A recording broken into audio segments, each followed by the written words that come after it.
everyone. This is Robert Wayne for Global Film Exhibition, and this is Behind the Frames. Welcome in again for another episode. And we have a pretty exciting episode for you today. We have a music composer. He considers himself a music composer first, but he has also branched out into short films to accompany his music. We're going to talk about that, a whole lot about that here in just a little bit. And I would like to welcome in Mr. Gregory Ayriyan. Is that how you pronounce your last name?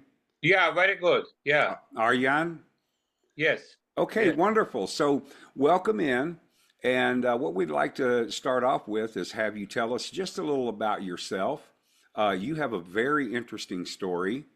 So go ahead, just tell us a little bit about your background. Thank you for invitation for this broadcast.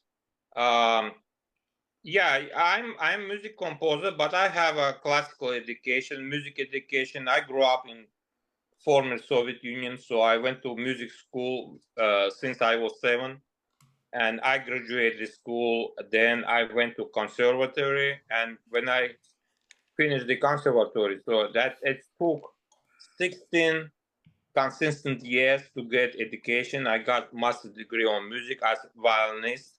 My first instrument is violin. I still practicing every day, and I play violin. I play piano as second instrument. I start in the school, and I still doing that because when I compose, I check harmony, I check melody, and other stuff, not only on violin but using piano. And then I start playing viola. This is interesting because viola I play only 3 years. For some people, they think viola it's almost same as violin, but I can tell you it's absolutely not same. It's a looks like same, but it's completely different. So this is about music background, music education, and also in my family, I'm third generation of professional musician. My father was great musician. Unfortunately, he passed away 5 years ago. But many things he taught me. Besides, I have good teachers in school and in conservatory back to Soviet Union. Then we immigrated to America in 1901 because of ethnic cleansing in Azerbaijan. So that's what happened. It's still going on because in Azerbaijan they start killing Armenian people. I'm Armenian from Azerbaijan, and we have no choice only to escape. And then USA government they granted us to come as refugee from Azerbaijan as Armenians. So that's what happened when we came to USA. Then I was back and forward. I was working overseas for many years. This little bit about that. About making films, I started making films actually in beginning of 2000s. I started making documentary art films, video art, experimental films. Then later, I made 4 short features film, which based on my script, on direction, on music, and they got, some international film awards. And I hope I can continue doing that. But for my next project, which I actually wrote long years ago, I need some kind of investor or sponsor to get funds to realize that project. The project I believe very interesting.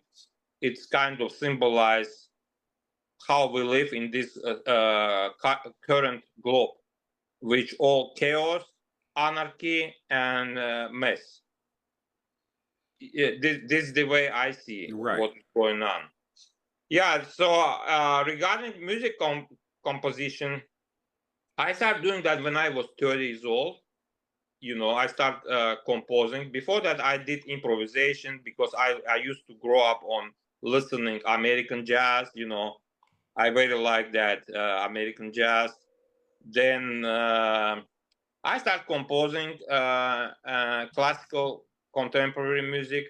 And when I start making films, I use my own composition for films. But most of my films, like almost all my films, I use my music. But recently, like two years or 1 year ago, I start composing for others, for independent filmmakers, and I made 3 films for independent filmmakers decently, because they send me material and I listen, I write music, I record, and they took it, so they satisfied with the result. And one is the local filmmaker, and he got already few awards for that film. So this is what I'm interested to do more, composing for filmmakers, and get something for doing that. So, Plus, yes, so go ahead. how has your experience as a refugee influenced your approach to music and storytelling? About If we talk about politics, it's still problem. It's still going on. It's still going on, because if you see all that situation with the wars, I consider that not only regional wars but global war. Actually, it's still going on, and it started by invading Armenian population in Artsakh, so-called Nagorno-Karabakh, in part of so-called Azerbaijan, which actually is historical Armenian territory. And now they completely push, and no Armenians left in Artsakh. They all escaped, and this situation is still threatening even homeless Armenia, plus Russian occupation, and that criminal war what Russia doing against Ukraine, all that other stuff. I think all world is now in very dangerous situation, and it's a really hard situation for global wide, not only for part of the war started, but neighbor countries as well. Yeah, yeah. Can you share some insights on balancing your classical training with your appreciation for jazz and rock? I noticed that you have quite a few different genres that you like. There's the classics are there, like Bach and Bela Bartok, and then you have Led Zeppelin. You go into Led Zeppelin. So share some of your insights on how you balance that classical training with your appreciation for jazz and rock. This is started because my father used to like jazz music, and he was improviser. He played ancient instrument many centuries before violin appeared. They call kamancha. I even have his recording with ensembles with me back to 25 years ago on my YouTube channel. If people go to all this video, they can find trio, me on keyboard, my brother on percussion, and my father playing kamancha. It's instrument like this. So violin we play like this, but they play like this, upright, like cello, kind Right. of similar. But in terms of connection with, of course, I'm first by education, I'm classical musician, but I always was interested of some modern, so-called modern contemporary music, like even jazz is not the way right now. I don't like so much the traditional jazz. I more like um, when Miles Davis started doing something different, and it took him completely away from traditional jazz. He was part of traditional jazz, but he realized that the time dictated to do something new. And he was revolutionary, start doing that. Not only Miles Davis, but some other musicians. But I very like the way he's changed actually jazz music itself. It's completely different direction. And I very like listening to his music. Regarding rock, I'm much less rock fan, but I like Led Zeppelin, ensemble because they play very good instrumental, guitar solo, percussion, all that stuff. It's very interesting. I like it. Also, I like folk, so-called contemporary folk or traditional folk music. But because I grew up in part of south of, when Armenian population more, and I used to listen to traditional Armenian music. I very like it, and I use that some kind of flavor or style, but using my own original composition on some music video which I made about 13 years ago called Bridge Ahead or Downtown of Providence, and they got actually a lot of music awards for composition. Mm-hmm. So, in briefly, that's what. So I like not only classical music, I like also modern folk, modern jazz, and some like even minimalism. The genre which actually started not a long time ago, like maybe 80s, 70 years ago.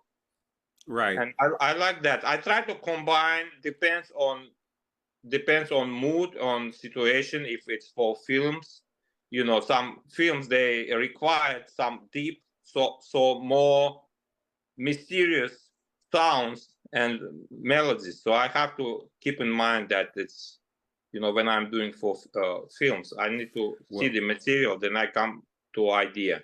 I tell you, I can respect that. I admire that because my tastes in music run the gamut. It's the full spectrum pretty much. Um, you mentioned Led Zeppelin.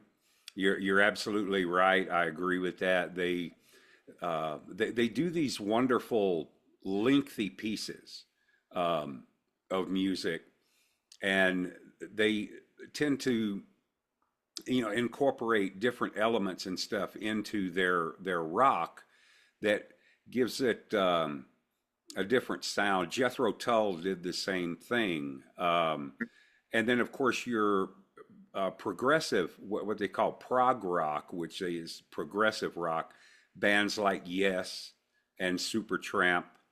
They all did these wonderful experimental things. Some of their albums were uh, uh, approaching what they call concept albums, and Mm-hmm.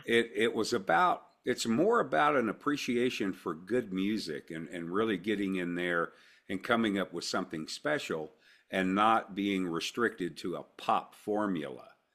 And Mm-hmm. so Mm-hmm. I can really appreciate that. Jethro Tull, of course, Ian Anderson, the lead singer, he played the flute.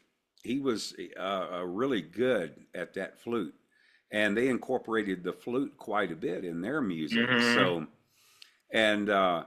So I just I really do appreciate that. I wanted to ask you while we're on the subject of music, uh, Bela Bartok, Mm-hmm.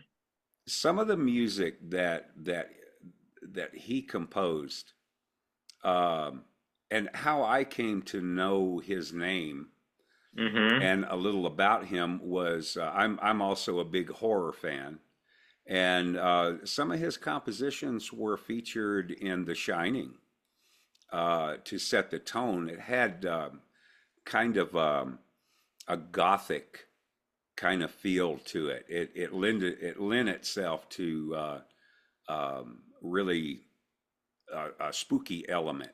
And the particular piece I'm talking about, and I'm probably going to butcher the title of it, but it's something about music for strings, percussion, and something else. And Mm-hmm. it's a pretty lengthy piece. It's about 10 minutes long, 11 minutes long. But it was featured in the movie The Shining. Mm-hmm. And and that brings me to my next question here is how did your work in film complement or influence your music compositions? Uh, Regarding Bela Bartok, he's one of the greatest 20th century composer, but his music have uh, big influence on folk music because he is Hungarian. So he used some Hungarian, some Romanian stuff. They close to each other, and some flavor. Plus, very interesting harmony, 20th century harmony, not so much classical. But even if you listen more intensively to Bach music, you can see a lot of even contemporary chords he used back 300 years ago, and even him, Handel, and I mean, you should be ahead of time. So sometimes people don't appreciate that, but when you see you ahead of time, but some people they just copy these old ideas, but I'm talking about new ideas. If you have ideas, you can realize them. Then I don't think you have to care that everybody will like it. Of course not. But if you have idea, then time comes and maybe people will look differently. And regarding pop music, actually, I'm less liking like pop music, but I can tell you, I wasn't any fan of anyone of pop culture. But after a while, I can tell you, Michael Jackson, one of the big talent in popular music, and this is not my opinion. I mean, it is everybody knows, but because he invented some rhythm, some structure, and some melody with the rhythm, all that kind of style, which I don't see in nowadays. You know what I mean? I'm talking about beginning of 80s, 90s, when he was very, very popular. He really deserved that because he did a lot of interesting ideas. Oh, He used kind definitely. of, yeah, yeah. So Bela Bartok, one of my uh, uh, composer, which I can always listen to him. And yeah, but my point is, you should come up with your own idea, your own style. If you copy someone, it's not going to last. It's not interesting. You need to develop your own. So while we're on this subject, let me ask you. It just made me think of something here, and we can have a little fun kind of game with it. I'll throw some names out there of some modern composers. These are film composers. Hmm. They do film scores, and just get your opinion on their ideas. Probably the a couple of the most well-known film composers, Hmm. certainly of the latter part of the 20th century, um, was John Williams and Yeah. Bill Conti.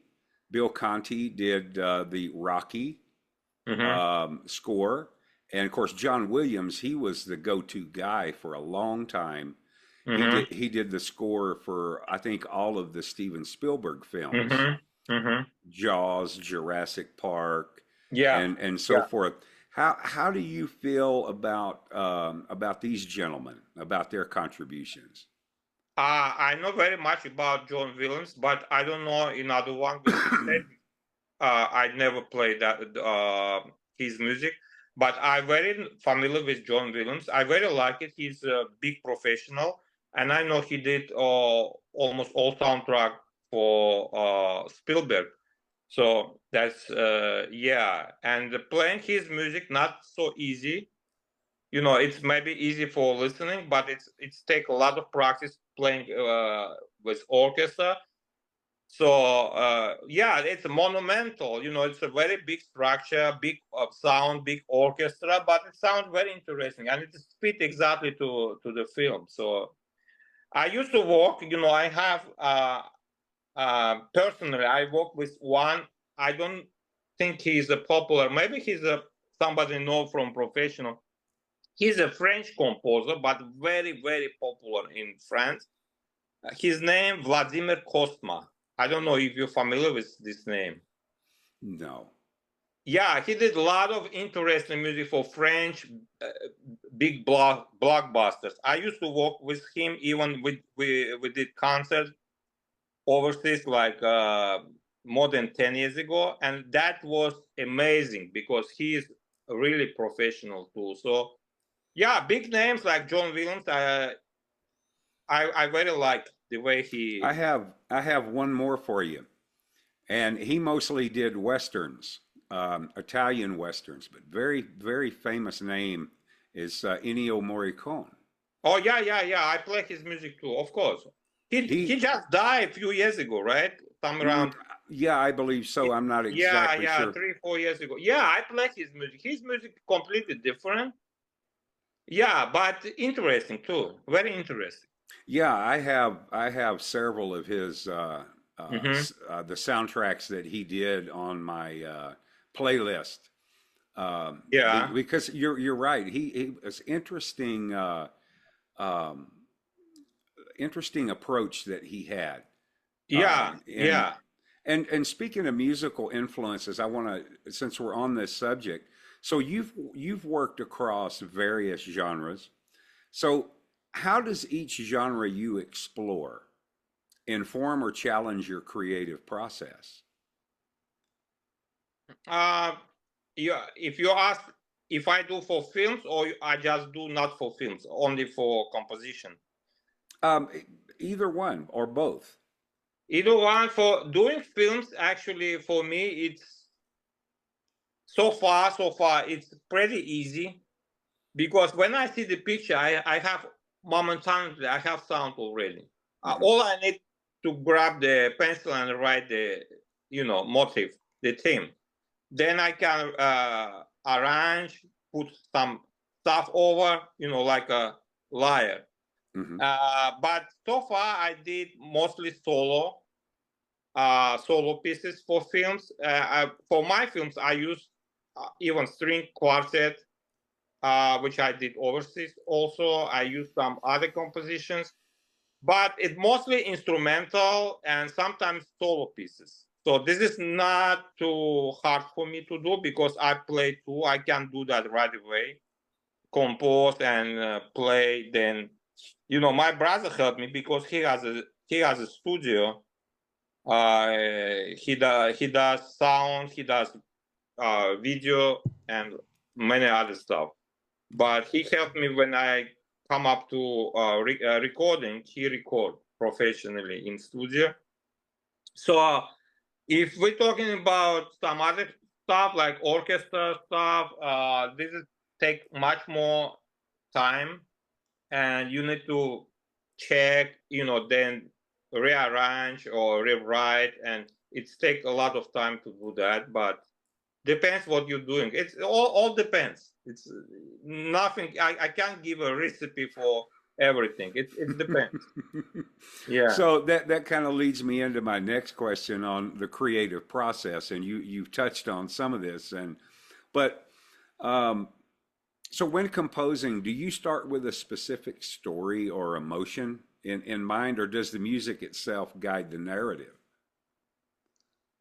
Uh, I can't even tell how it come. I just got some melody. It comes from I don't know from sky, from the God, or all I need to write, because if I don't write right away, then I can easily forget. All I need just music sheet and pencil. I'm doing old way. So I write all my scores by that. And how, I don't think when people say, "Oh, you need inspiration," uh, I don't understand that. So I can tell that I don't need inspiration. All I need just pencil and blank music sheet to write. I don't need any inspiration. I don't wait for that. You just get maybe some notes in your head Oh yeah, and exactly. This is the way I do. Yeah, I always have something in my head. mm. So Yeah. let's talk about balancing roles right quick. How do you balance the roles of performer and composer? And how do these two roles complement each other in your work? If you work for other composers, you are a musician. You need to listen what composer wants from you. You know what? It's different. When you're composer and you play, much easy because you know what you're doing. But sometimes even composer, they don't know what they do. You know what I mean? They have changed mind all the time. That happened because I used to work in big studio. We did a lot of film music. and sometimes they change the plan. Even it depends on the structure, on picture. They need to cut few seconds here, they need to add few seconds there, then they have to be fluctuate, like to do stuff which not even was planning. Right, right. And speaking of films, what unique challenges have you faced in composing for film compared to standalone music projects? Because it's related to film, so everything should be suited to the film. It's a little bit different. It's not the piece. Sometimes you can write great music for not great film, and the film public will forget after a few shows, but they can remember the music. That happens too, because some films not so great, but music great, and Hmm. sometimes could be opposite. Right, It all depends. right, right, right. Um, and I can definitely attest to that too. There are several films that I can recount Hmm. where I remember the music more than I do the Yeah, film, the actual yeah. film itself. Hmm. Um, so talking about films, and we'll just segue into films here for a little bit. So you have made some short films and you've worked in feature films, and I screened a couple of Hmm. your short films, the ones that you sent me, and it's very interesting, the imagery and stuff that's chosen, and it seems like that the music was more of the guiding force. It wasn't necessarily for the viewer to figure out Hmm. where you're coming from necessarily with the imagery, Hmm. but it was imagery and music together that it in other words, the feeling I got was it was to be left up to the viewer's interpretation. I agree. I agree. That's. I think that's main factor of any art, music, literature, or I mean, artistic way. Because I don't think that not every film designed for that, especially blockbuster, because they want people eat popcorn and enjoy this kind of entertainment. These films are art films. They're not for entertainment. This is different. This is about people start thinking about how they live, where they live, how to do the things, and look inside of you, not looking for show. You know what I mean? So I don't know if I explained right. No, Yeah. that's yeah, I completely understand you there. I did want to talk about one of your short films that was featured in last year's Global Film Exhibition Mm-hmm. virtual film festival Mm-hmm. called Scissors. Okay. Now that that was stunning. I had never seen anything like that before. It's one of your shorts, Mm-hmm. and I just thought it was fascinating. It because there's so many different ways that you could look at something like that, and Mm-hmm. I still don't think that that I have figured out what my interpretation of it is. But it was a fun short film, and it was kind of a horror theme there Mm-hmm. that you put into it. Tell us a little more about Scissors. This is very interesting question because this is based on my script. Actually, I filmed that in single day. Um, when I was to when I was in living in Moscow at that time. It's a film in uh, I believe 11 years ago. Yeah, no, 10 years ago, more than 10 years ago. Yeah. So I did that in single day based on my script. Interpretation could be different. It depends on the viewers, what they see in this, and that was my idea. All my films like this. So I put some kind of like message, and everybody read differently this message. You know, my script very structurized and it's about like what happened to person when it's alone. You know, no family, no kids, just live alone, and then obsessed with scissors. So she saw scissors and she started acting like craziness. Like she want to cut everything by these scissors. Then scissors disappeared at the end, and the door closed. So that's kind of like maybe people who live in not socialized, living in the like a cage. You know what I mean? Right, right. Something like that. Maybe this is what I come up to this idea. So I show what can happen with someone who isolate in a room or in a cage, and what actually in their head, you know, Well, obsession. Yeah. maybe, maybe she got a little cabin fever and just snapped one day and just wanted just to Yeah, maybe. start But cutting up everything. cutting up everything, like newspaper, sweater, I don't know, everything. Yeah.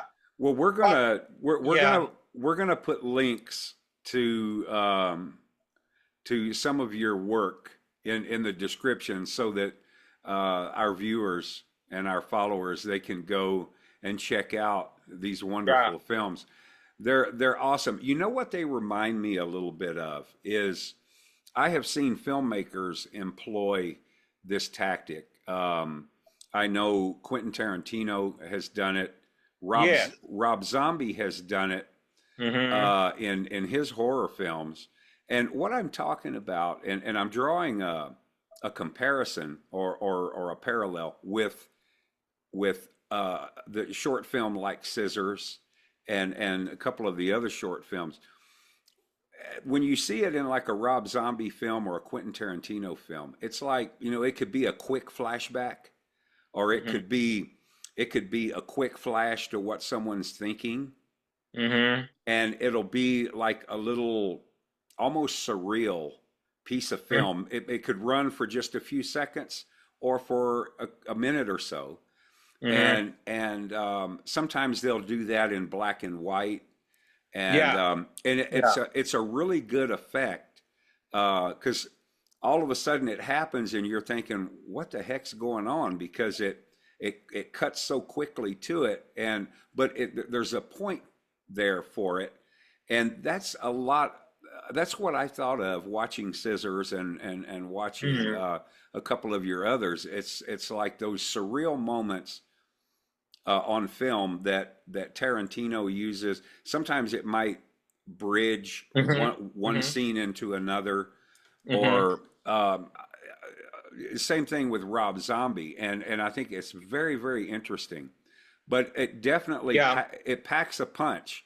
It's really Mm-hmm. interesting. So I want to tell the viewers and the followers, look at the links in the description of this Mm-hmm. video and go and check out Gregory's some of his short films. We're going to include links to some of your stuff, as I said, Mm-hmm. so they can Yeah. Thank enjoy you. that. Yeah, it's really really interesting. So what I'd like to ask you now is about kind of get off topic just a little bit and maybe get into some fun stuff here. Mm-hmm. Let's talk about what would you say your dream project would be, and it could also be someone that you would love to work with. If you could work with anyone, either film or in music.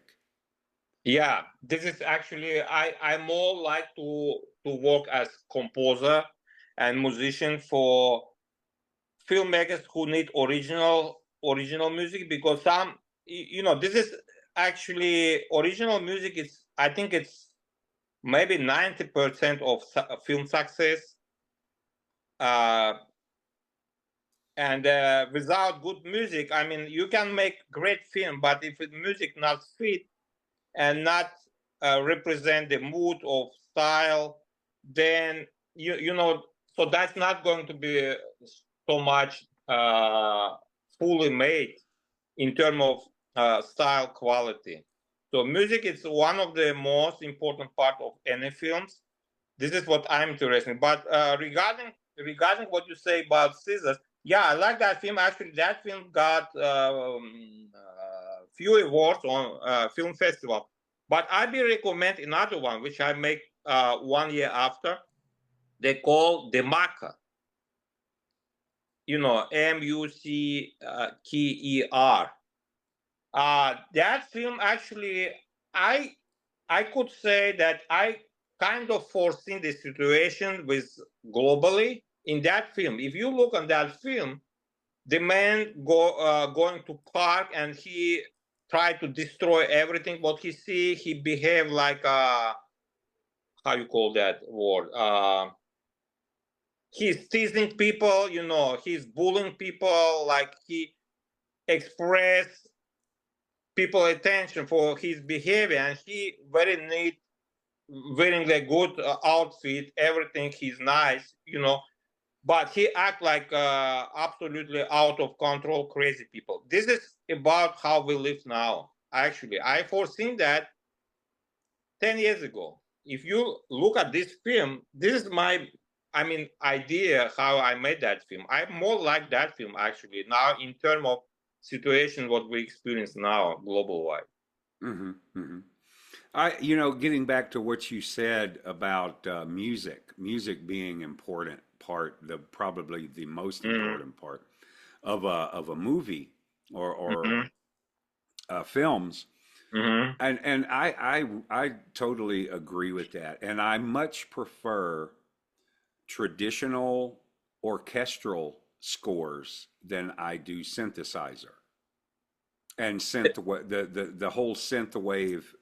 It has its place.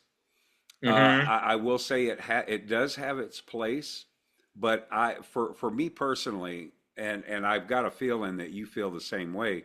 Mm-hmm. The traditional orchestral scores are better. I think they come off as scarier for a horror film. Mm-hmm. For drama, it could be dramatic effect, Mm-hmm. or something with comedy. These guys were masters at what they Mm-hmm. did in composing these pieces.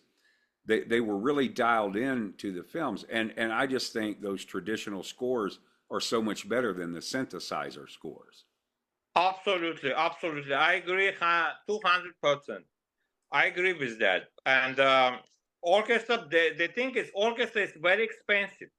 Not every film can afford to hire musician, you know, hire conductor and doing that. It's a lot of money to do orchestras. But there's um, some another way how you can do that. You can hire not full orchestra but ensemble and doing the same effect using multi-track recordings. You know, so for example, you can hire two violinists and they can do as much as whatever you want, 10 violins or 20 violins. You put just in the track.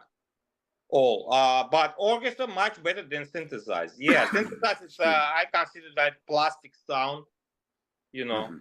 plastic. It's not natural.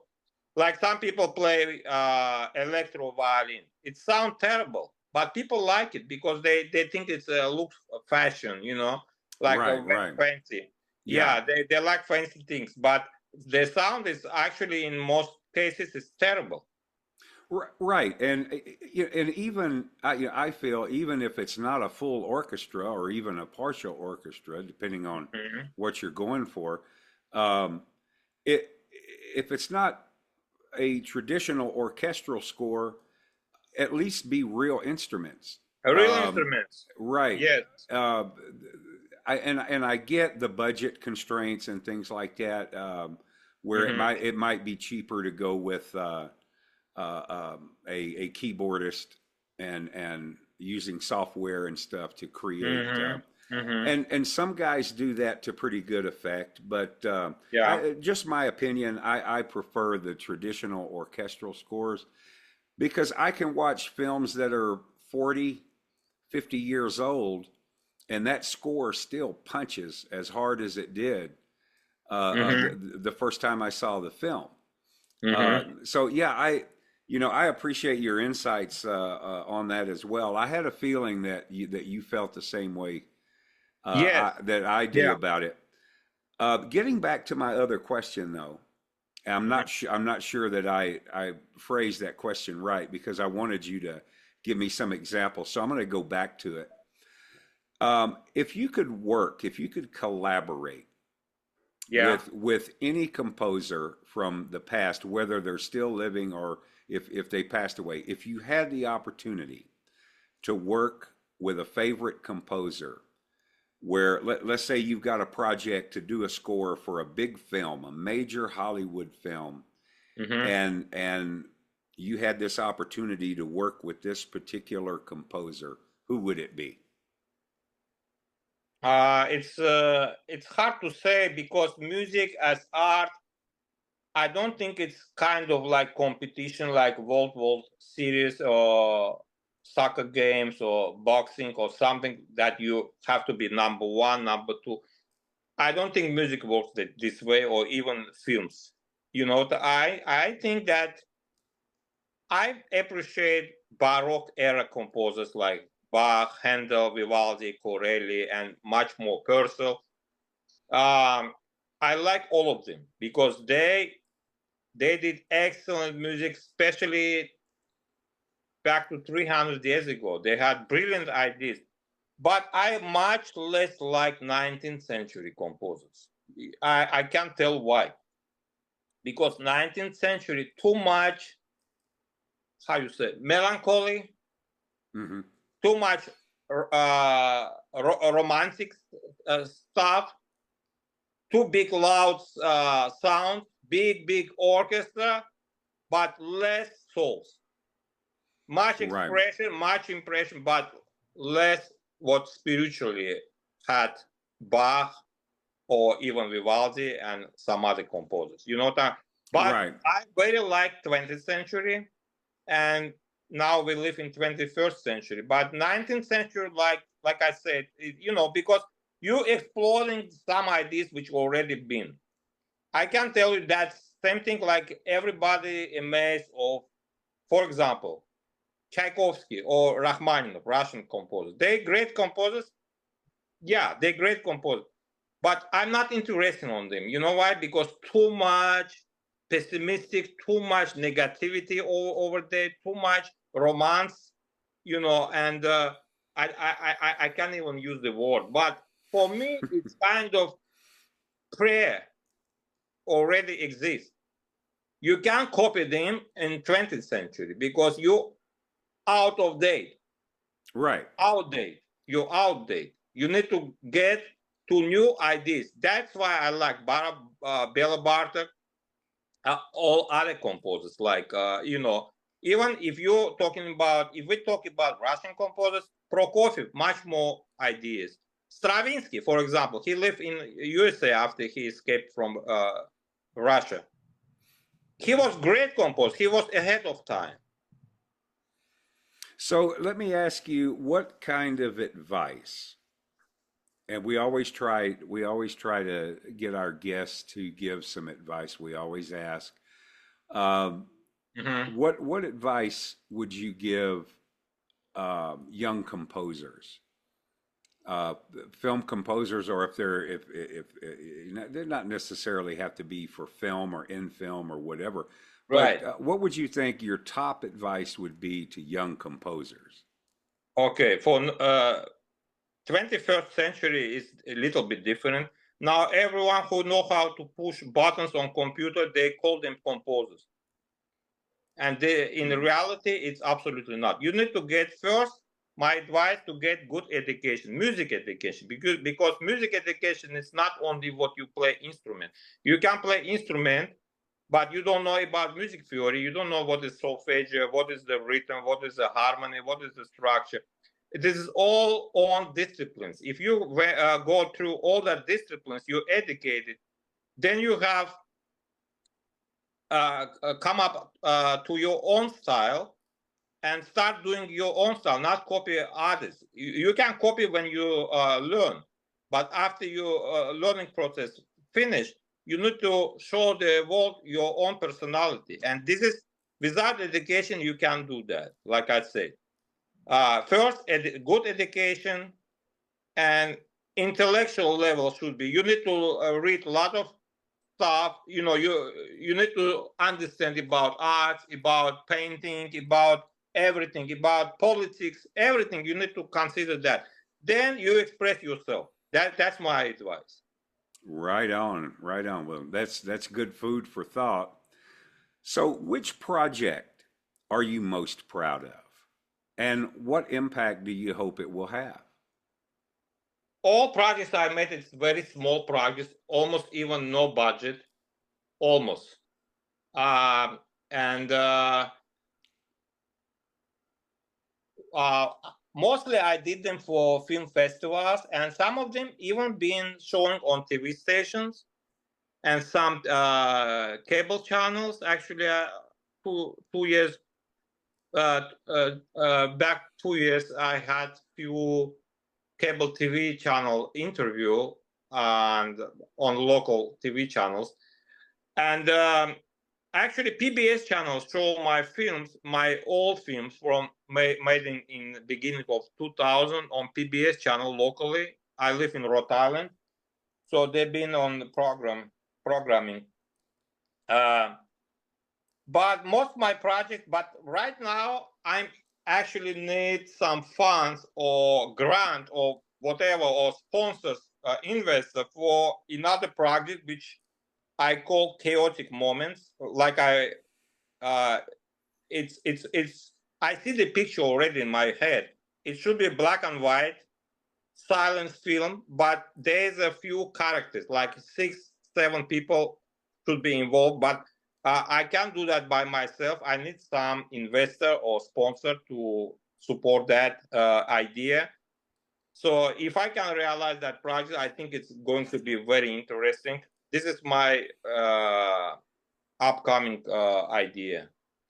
So, what is a typical day like for Gregory Ayriyan? What's a typical work day or just a typical day in the life of? Um, it's almost same all the time. I practice, then I write some etudes or exercise, then I record them. This is what I'm doing. Besides, I am part-time teaching. I teach violin and also I teach piano. Oh, And yeah, I teach piano as second instrument, and I teach violin. Most of my students online, even people who I never see in a person. They live even in different states. So this is what I do. Part-time teaching. Sometimes I play. I wish to play more, like concerts with mostly solo concerts. But I also concertmaster for Worcester Symphony Orchestra, and we play very good concerts actually. Um, so I'm concertmaster for my second year as concertmaster, but we don't have so much concerts so far. But we did film music concert where actually we play John Williams music, and we play even my film, which I mentioned. I play solo, and they show my short film on a big screen. So I very like that experience. Very interesting. So this is mostly I do teaching, playing, and also I don't. I play gigs if there's some gigs like I don't know any events, live events, acoustic violin. I do that too. oh, wonderful. So, Yeah. what would you say your all-time favorite instrument to play is? Of course, violin. Yeah. Violin? Yeah. This is my first instrument. Yeah. But Hmm, yeah. I like playing viola also. But first, of course, I'm violinist, so I play violin. Yeah. Wonderful. Outstanding. And finally, I want to talk about career reflections. Look, Hmm. so looking back, Is there a defining moment that shifted your perspective on music or the way you approach your art? Oh yeah, that happened from.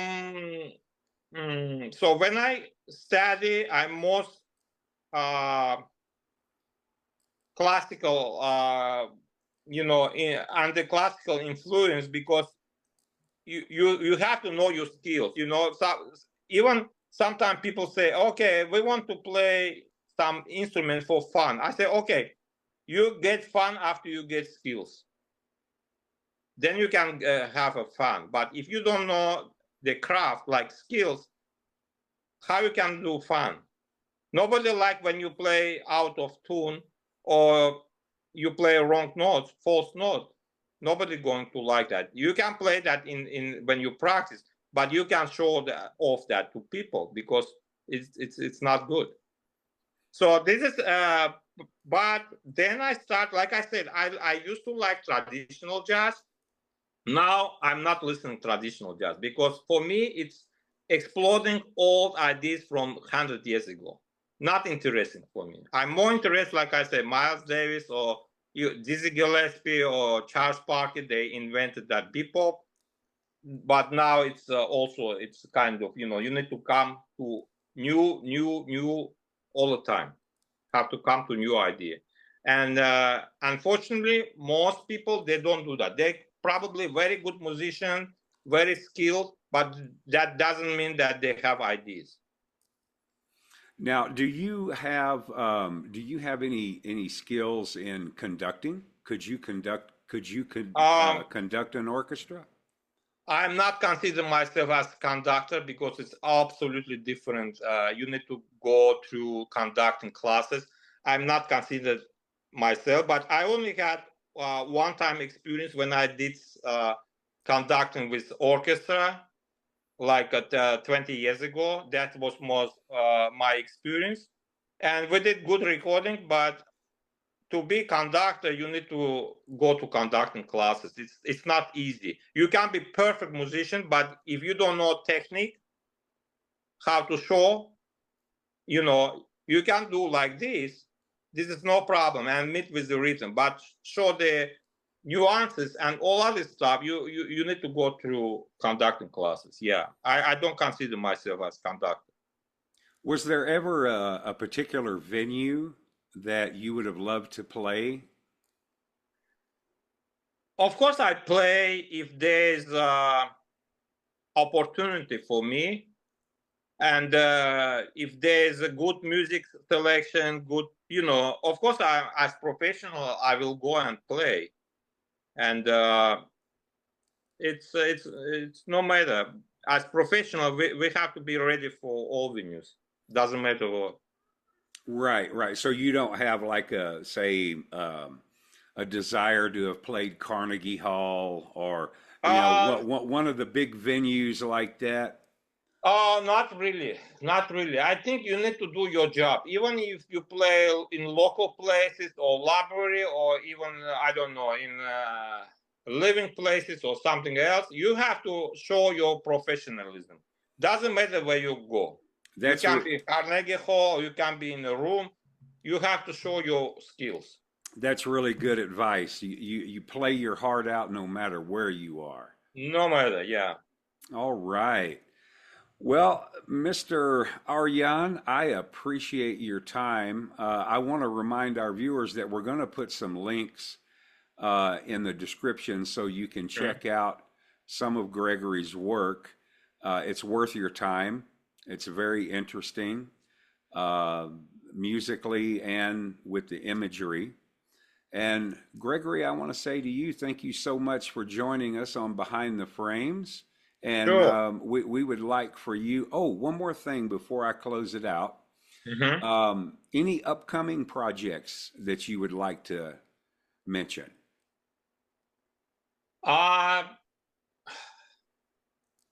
Uh, if you ask personally, then my upcoming project, if I can get some funding for realize that project based on my script, that will be very good. But other than that, it's a playing with orchestra. I don't have dates so far. So it's as soon as it's going to progress, then I will know. But right now, I don't know.